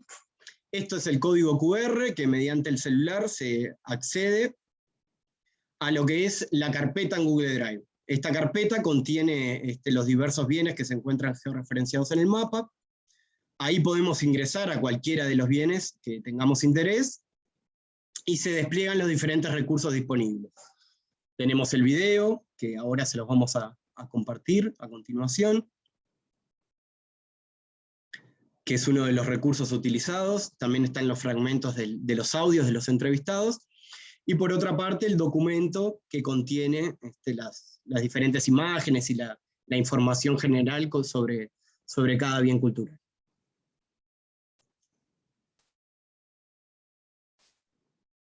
Bien. Entonces, bueno, esto era solo para ejemplificar con un video cómo es la funcionalidad del mapa a la hora de tener el formato papel en mano. Y actualmente con el mapa estamos en una etapa de impresión, estamos imprimiendo varios ejemplares, y nuestra idea en principio es facilitar esos ejemplares para todos los entrevistados que han sido parte de nuestro proceso de investigación, y también en esta última parte de los videos, para los estudiantes de la licenciatura en turismo que participaron también del proyecto, egresados y docentes que también fueron parte en todos estos años. También queremos dejarlos disponibles en las oficinas de turismo de Punta del Este, y bueno, por supuesto en el municipio.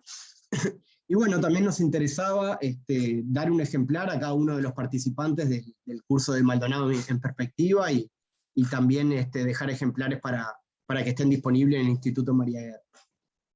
Y bueno, en base a eso, quizás lo que les vamos a pedir es que si están interesados en recibir un ejemplar del mapa, que puedan dejarnos en el chat su correo electrónico, y luego en otro momento podemos coordinar la entrega.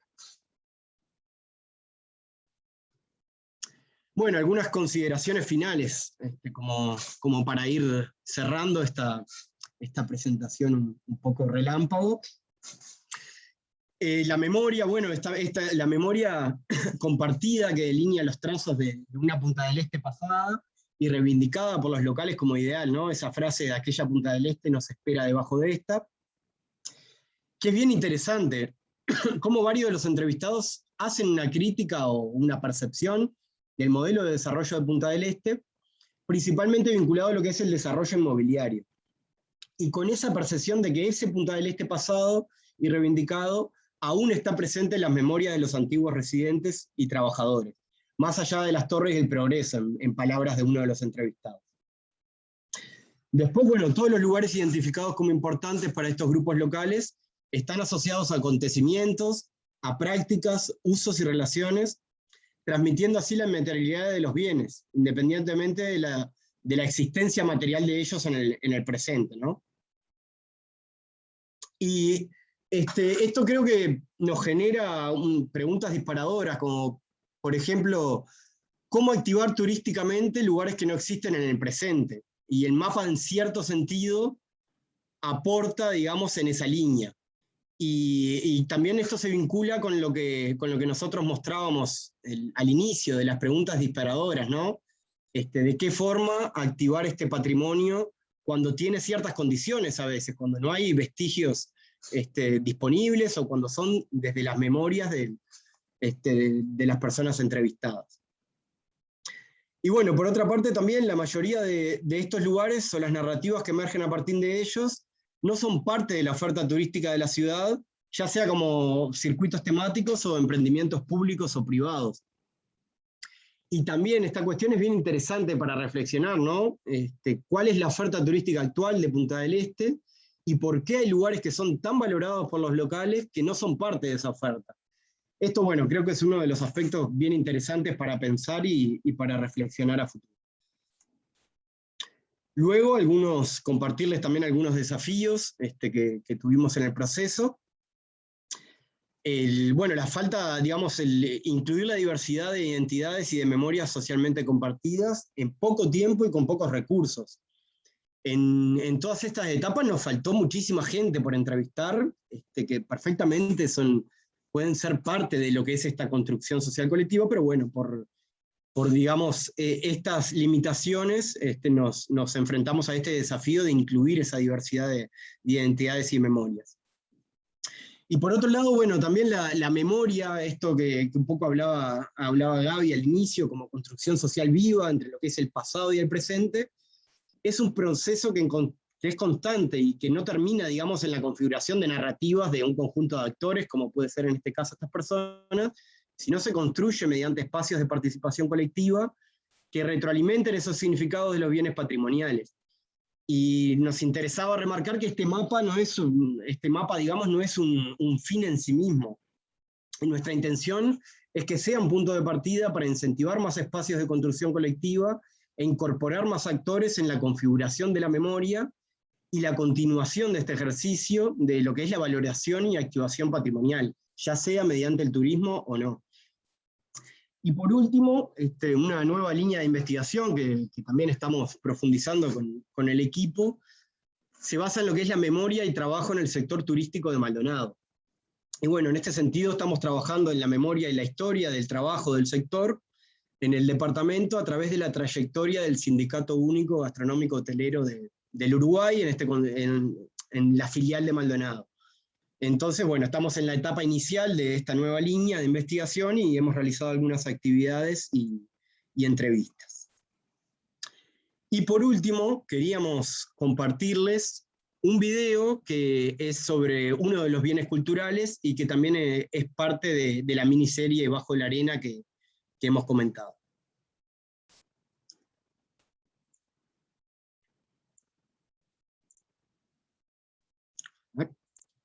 Disculpen.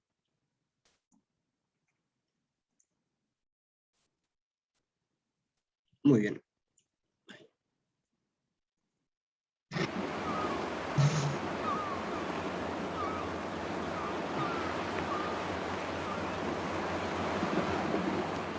Los edificios más importantes que existían en Punta del Este en ese entonces era el edificio del Faro, que era de 1860, fue la primera construcción de importancia que tuvo Punta del Este.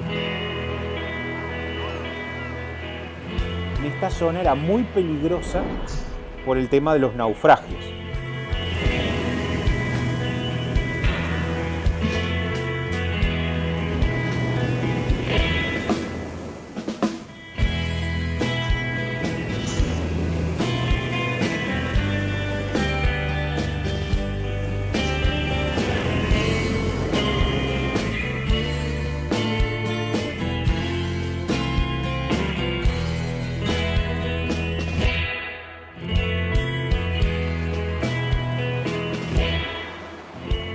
Y se construyó un faro en la isla de Lobos en 1858. Y una vez más, la importancia económica que significó desde la época de la colonia la explotación o la faena de lobos, que fue tan importante, los concesionarios de La Matanza en 1858 hicieron que el faro dejara de cumplir funciones en la isla de Lobos porque dice que perjudicaba el nacimiento y la crianza de los lobos. Bueno, entonces el faro se muda para Punta del Este. Y ahí se construye por el señor Tomás de Libarona. Se le otorga al que construye el faro una concesión. Era él el que lo explotaba durante 20 años. 20 años después pasó a ser explotado por el Estado. Y todo el que llegaba a Punta del Este necesariamente iba al faro, porque no había otro lugar. Y en el faro se celebraron las primeras misas, en el faro se hicieron las primeras reuniones de vecinos, por decirlo de alguna forma. De ahí surgían las iniciativas. Hay una familia de fareros, los Serra, que son muy recordados, que eran mallorquines, y que trabajó el padre y después el hijo, y después 2 hermanos que fueron fareros en Isla de Lobos, y siempre tuvo un vínculo muy estrecho con Punta del Este y lo representó, fue uno de los íconos de Punta del Este durante mucho tiempo.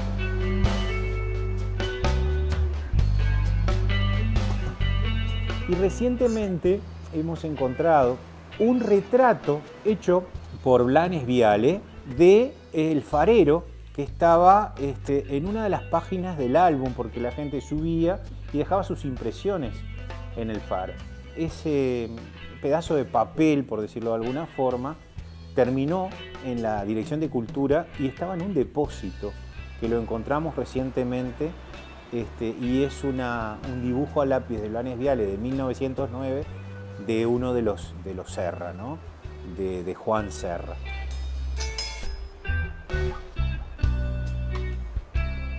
¿Por qué hemos tenido la suerte hasta ahora de conservar la punta como un patrimonio? Porque hay una comisión de amigos del faro que se han propuesto que aquello no se toque. Yo en mis caminatas diarias salgo y nada me da más placer que caminar por aquella zona, porque para el lado que miro es como si retrocediera en el tiempo 70 años y veo el mismo paisaje. Y eso vale mucho, mucho más que la plata y que todo lo que pueda dar un negocio redituable. Para nosotros, repito, es tema de identidad.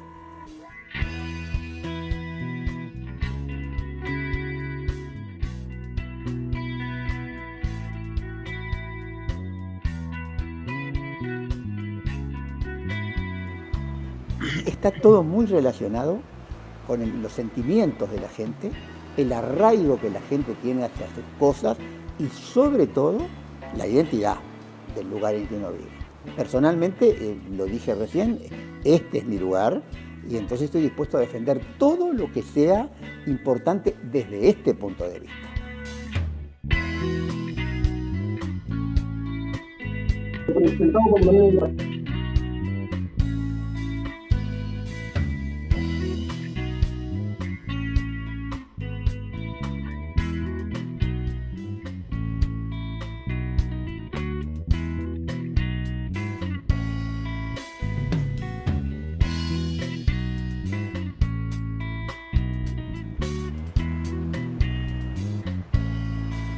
Al progreso hay que acompañarlo y hay que ayudarlo, pero el progreso también tiene que tener sus limitaciones.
Bueno, aquí queríamos de alguna forma cerrar nuestra participación con este video que bueno, consideramos que de cierta forma también refleja lo que ha sido el proceso de trabajo y de las entrevistas con cada uno de los que han participado en los diferentes bienes de la península. Y bueno, nos queda agradecerles a ustedes la participación, esperamos que haya sido una presentación amena, agradecer al instituto por la invitación y a los coordinadores del curso, y bueno, quedamos abiertos al intercambio, a las preguntas y a las consultas. Nos gustaría escucharlos.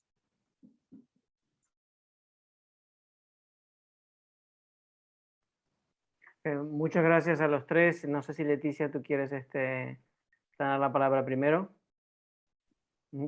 Gracias, gracias a los tres, fue una excelente exposición, muy instructiva, muy amena y muy, digamos, educativa para todos los que estamos aquí asistiendo. Así que ahora, no quiero demorarlos más, les voy a dar el espacio a las preguntas. La primera es de Luis Aguirre. Luis, te doy la palabra. Muchas gracias, el agradecimiento a los tres. Y una pregunta específica a Facundo Bianchi. Relacionado, empecé con el tema del Hotel Rizo. Relacionado a al hotel que fue el primero de Punta del Este, siempre me llamó la atención que la calle 14, que es la que pasa por frente al Hotel Rizo, no lleva el nombre de Rizo. Sin embargo, la calle Pedro Rizo está en una calle corta atrás de la terminal. Eso siempre me llamó la atención, porque se resalta de repente en distintos restaurantes de Madame Pitop que tienen frente una plaqueta, Barisconea, la casa de Comodoro Gorlero, Juan Gorlero como intendente que tiene una calle. Siempre me llamó la atención, no sé si capaz que desconozco el tema, por qué se puso en ese lugar. Esa es la pregunta específica. Muchas gracias y le agradezco a los tres por la disertación. Gracias, Luis. Respondo brevemente eso, quizás en cuanto a lo que es la calle en sí, los más idóneos o más autorizados a responder esa consulta serían con quienes trabajamos en el municipio. Lo que sí te puedo contar sobre el Hotel Rizo, que al ser uno de los bienes, si no uno de los bienes más antiguos que tenemos mapeados, fue el que nos hizo más difícil encontrar algunas narrativas asociadas a él, porque no hay personas o no logramos identificar personas que puedan dar una continuidad narrativa de sus memorias en función de lo que fue el Hotel Rizo, ya sea en su construcción o digamos en sus tareas vinculadas a trabajos y demás. Eso quizás como comentario que me surge para profundizar de lo que es el hotel, que no logramos, digamos, consolidar un conjunto de narrativas vinculadas a él, estamos hablando de una construcción que estuvo en funcionamiento desde 1897, entonces fue bastante difícil ello. Muchas gracias.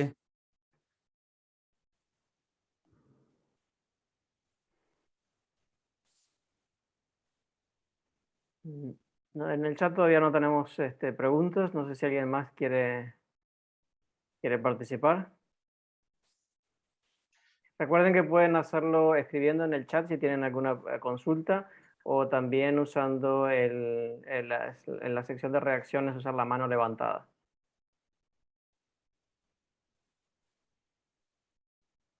Yo siempre puedo romper el hielo, así que si tengo alguna pregunta, obviamente voy a empezar por el final. La primera es, ustedes hablan de un proyecto, una segunda continuación que habla del proyecto para el turismo en Maldonado. ¿Podrían explicar un poquito cuál sería el proyecto? Perdón, es para cualquiera de los tres. Bueno, yo contesto, capaz que estamos iniciando recién esta nueva línea, digamos, y que tiene que ver con la historia y la memoria del trabajo turístico en Maldonado.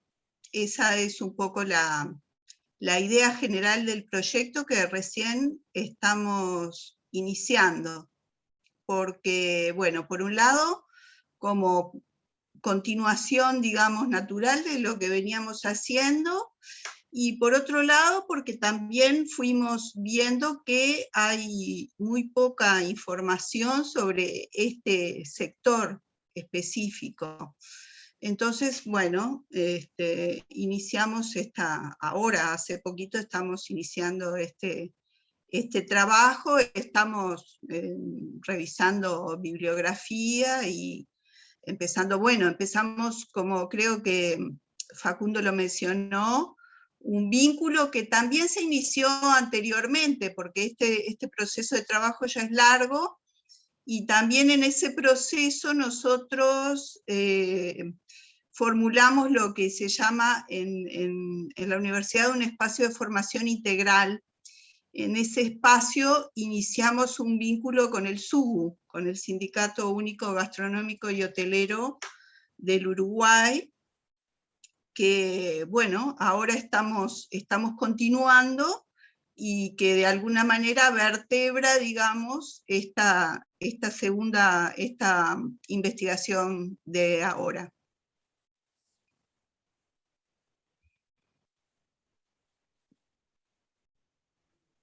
Muchas gracias, Gabriela. Perdón, había Marcos, creo que tú querías preguntar algo, ¿verdad? Sí, buenas tardes. Excelente presentación. Los felicito a todos los que participaron, incluidos los que no están en este momento presentes, o sea, los entrevistados también. Y quería hacer una consulta referente, a lo mejor ustedes pueden darme la información, referente a esas licenciaturas en turismo. O qué se hace, por ejemplo, cuando arriban turistas, la gente que llega en cruceros, por ejemplo. ¿Se le hace una presentación, hay preparada una presentación histórica sobre Punta del Este hacia ellos, para presentarles, para conversarles? ¿Qué se les muestra? La gente licenciada en turismo, ¿qué ofrece? ¿Qué es lo que hace concretamente? ¿Prepara circuitos? ¿Prepara visitas? No sé qué es lo que hace. Mi pregunta es eso. Referente a la historia de Punta del Este, ¿pueden ofrecer algo? ¿Por qué esa diferencia marcada que tiene la península con el resto de Punta del Este en la parte arquitectónica, ¿no? Se comenta algo, la gente sabe, la gente que viene nueva sabe qué es lo que pasa. Digo, es como forma de que sepan o que conozcan un poco la identidad de los puntaesteños, ¿no? Mostrarles la identidad, cómo es la gente que vive acá, qué es lo que quiere, o por qué es así. No sé si me fui claro o me fui por las ramas mucho, no sé. Gracias, Marco. No sé quién quiere responder de los tres.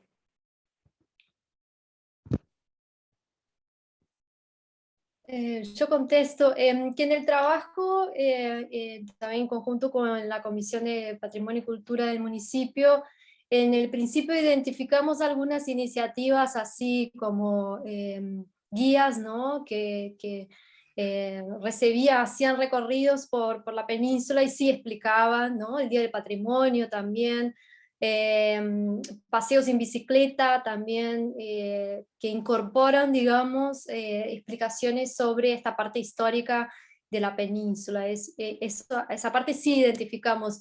Sí, no habíamos identificado como material gráfico, ¿no? Mapas, toda esa parte, soporte, digamos, de la visita.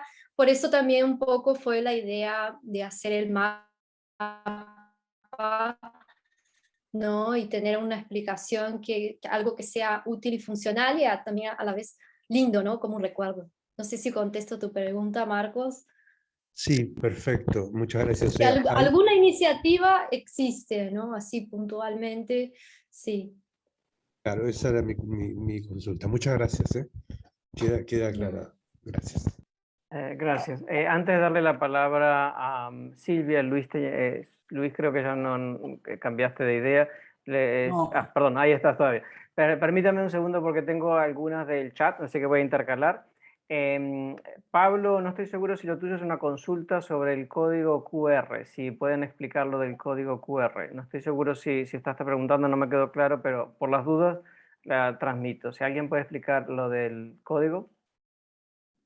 Sí, no sé cuál es la duda concreta sobre el código QR, pero puedo repasar un poco. El código QR lo que hace es redirigir a la persona que está ingresando en ese código a una carpeta de Drive que contiene subcarpetas en las cuales se puede encontrar información asociada sobre cada uno de los bienes que se encuentra presente en el mapa. Entonces, digamos que lo que se necesita para acceder a ese código QR, para acceder a esa carpeta, es por un lado un celular inteligente, digamos, un celular con tecnología que lea esos códigos QR y acceso a Internet. Y mediante eso uno con la cámara, digamos, apunta al código QR y ese código lo redirige a un link, que en este caso es esa carpeta de Drive. No sé si era esa la consulta y si quedó resuelta. Bien. Pienso que sí, pienso que sí. Una más breve antes de pasar a Silvia.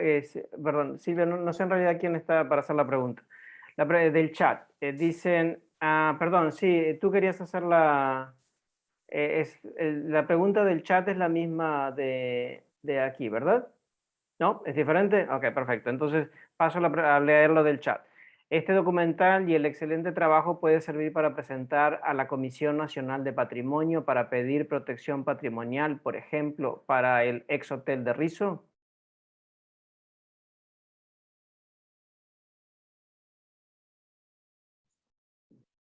Si quieren contesto, ¿no? Gaby, Mari.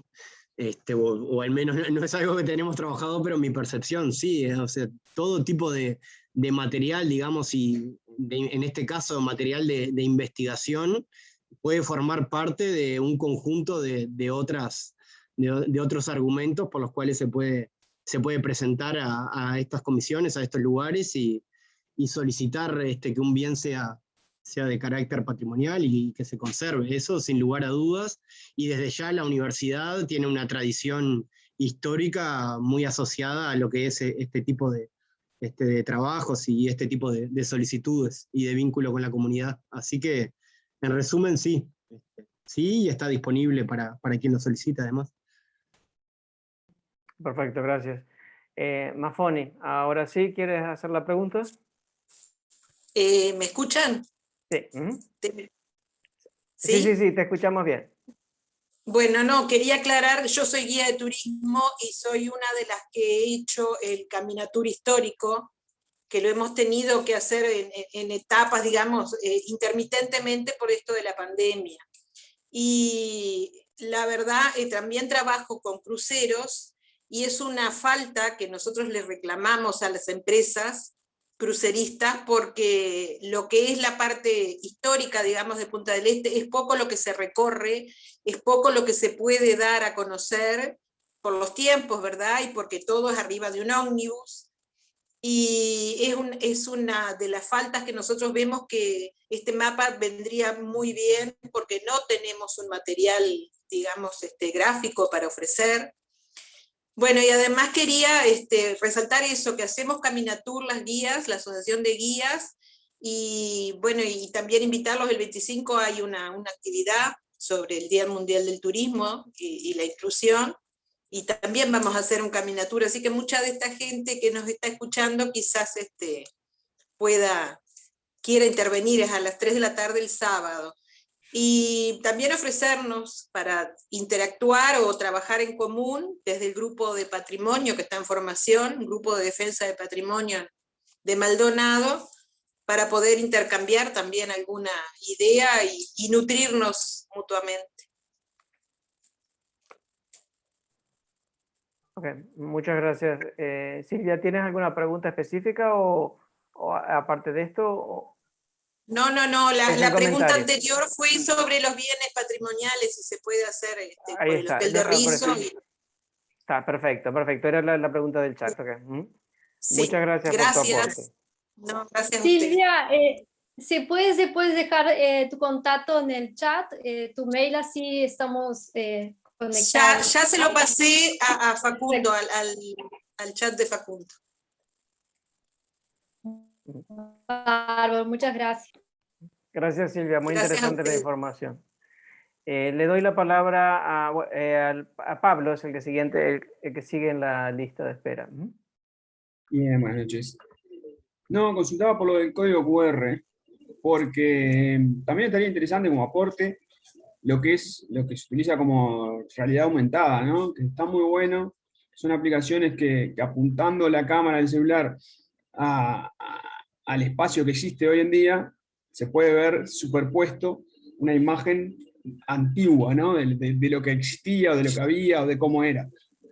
Que es espectacular, porque realmente te posiciona en un lugar que vos lo estás viendo en el celular, pero estás ahí en el lugar. Si habían explorado esa posibilidad, y si la tienen prevista para más adelante. Gracias.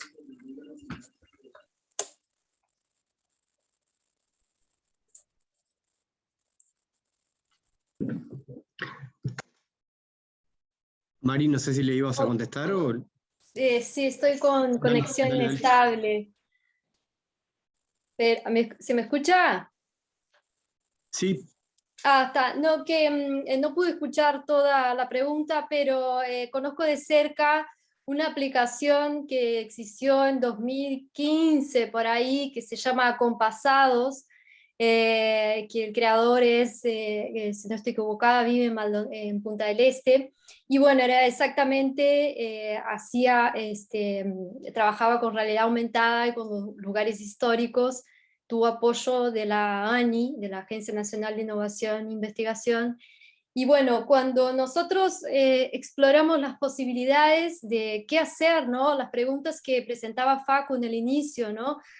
Que cómo mostrar lugares que ya no existen, ¿no? Todas esas preguntas, ¿qué nos ofrece la tecnología?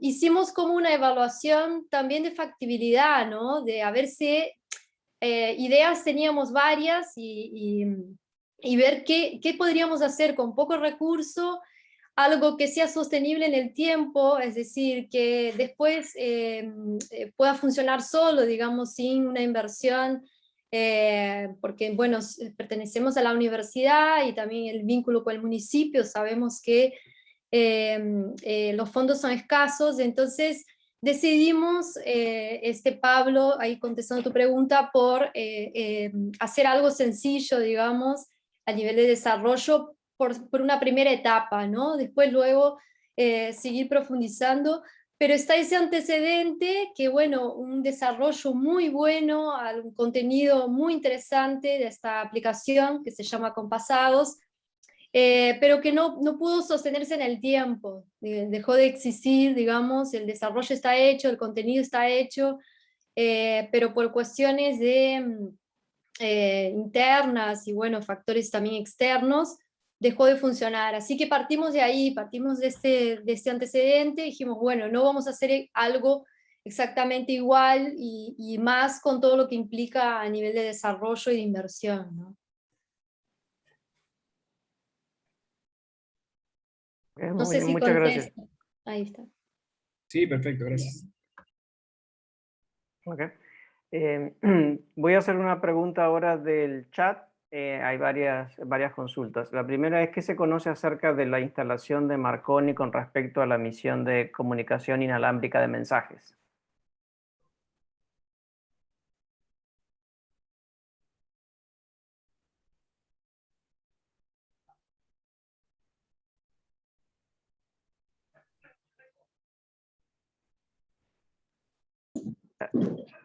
Yo paso palabra, no sé si Gaby o Mari quieren responder. No sé si responder la pregunta específica. Sí apareció el tema de la presencia de Marconi en Punta del Este, y sí hay también una placa al respecto, pero no mucho más que eso. Es también en esas narrativas es interesante porque formaría parte también como de los mitos asociados al lugar, a Punta del Este, ¿no? La presencia de Marconi aquí y su iniciativa y bueno, la idea de que, bueno, de que es un lugar específicamente o energético, y que eso tendría que ver con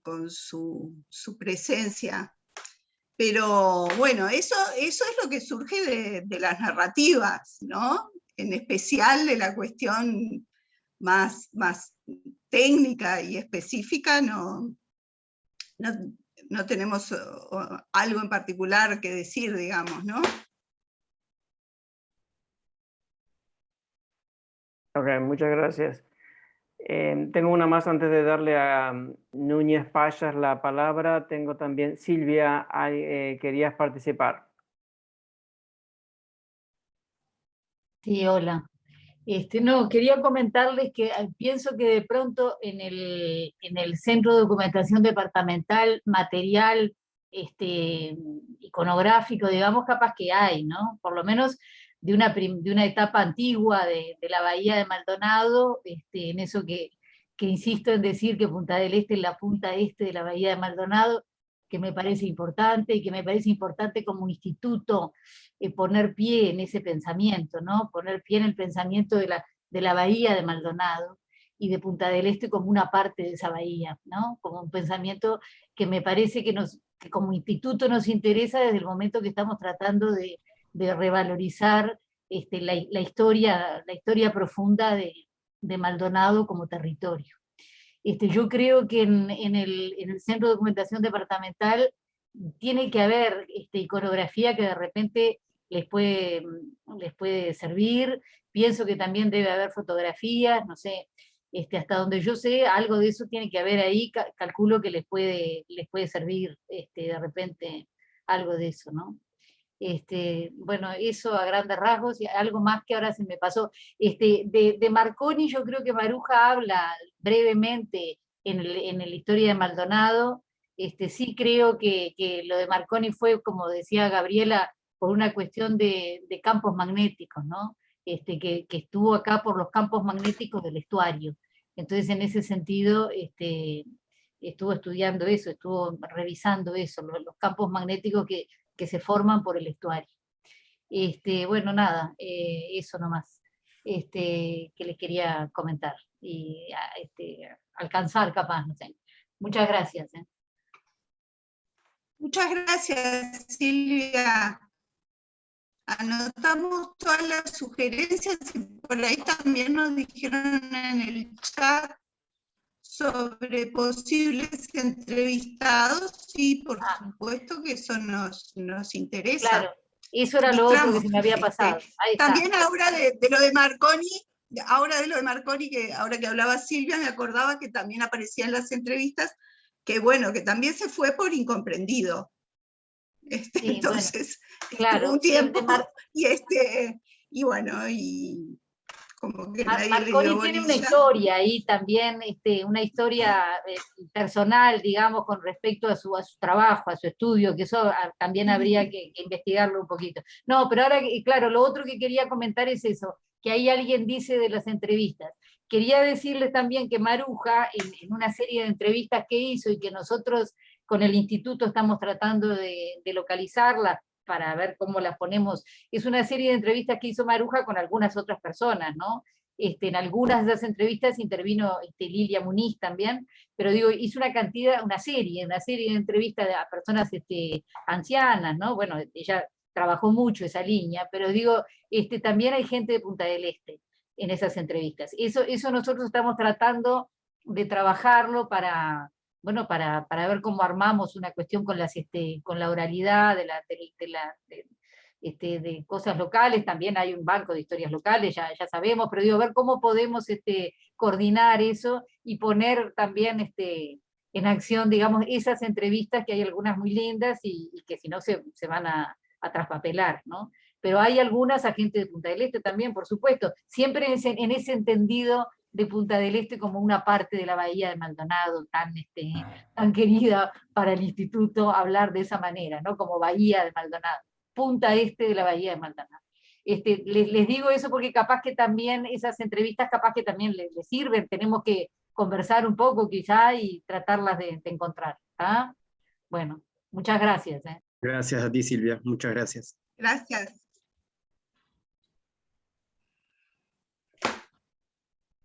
Bueno, le doy la palabra a Núñez Payas. Bueno, gracias, Marcelo. Una acotación breve.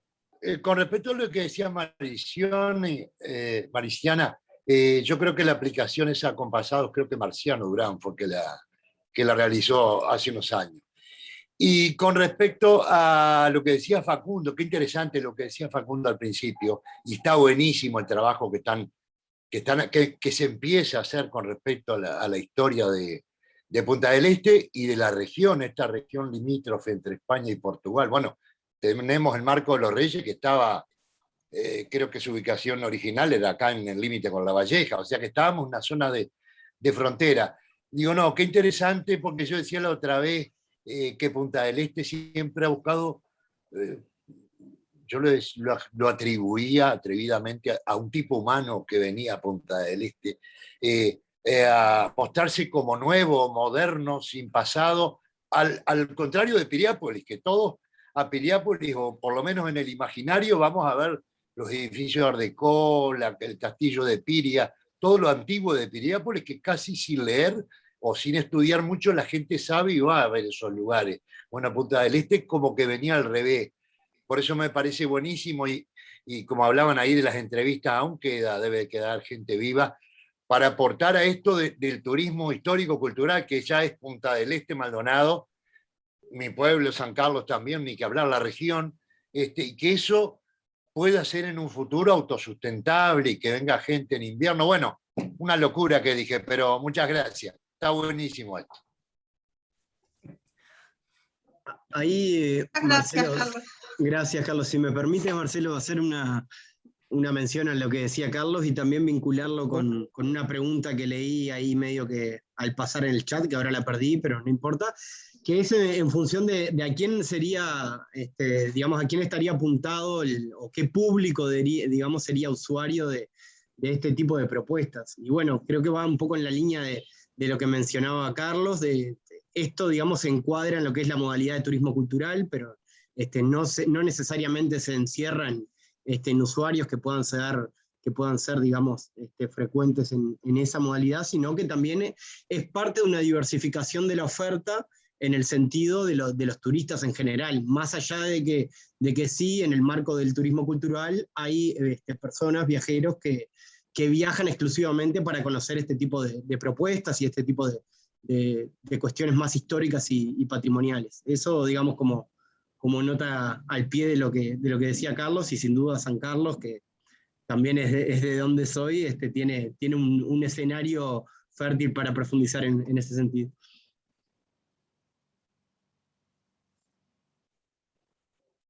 Muchas gracias, Facundo. Me parece que ahora sí, creo que en el chat creo que ya tenemos respondidas todas las preguntas, aunque tú dices que hay alguna que se nos pasó, pero creo que no. Yo estoy repasando ahora y creo que está todo contestado.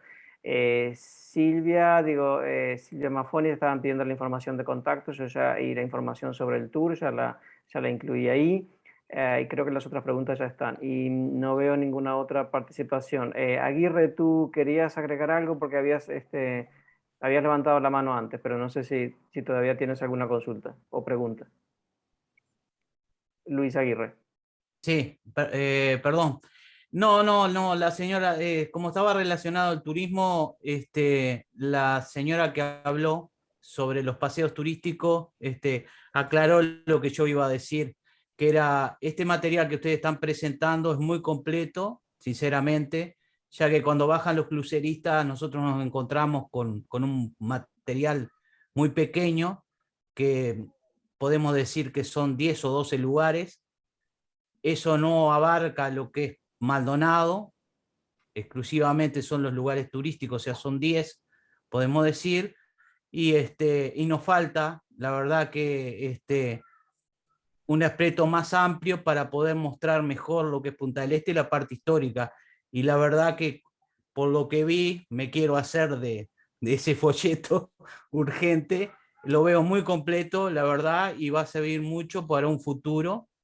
Y sobre la aplicación, sí, Paya tenía razón, fue Marciano Durán que nos lo llevó a cabo, sobre un paseo turístico en Punta del Este. Lamentablemente, ¿no? Que también hubiera servido para nosotros poderlo utilizar en nuestro trabajo. Nada más que eso. Muchas gracias. Muchas gracias, Luis. Mariciana. Sí, me gustaría en nombre del equipo también agradecer la participación de todos y también la Comisión de Cultura y Patrimonio del municipio de Punta del Este, que nos ha apoyado todos los años, que fue un trabajo en conjunto con la comisión, y a las personas que fueron entrevistadas y colaboraron en la investigación nuestro agradecimiento.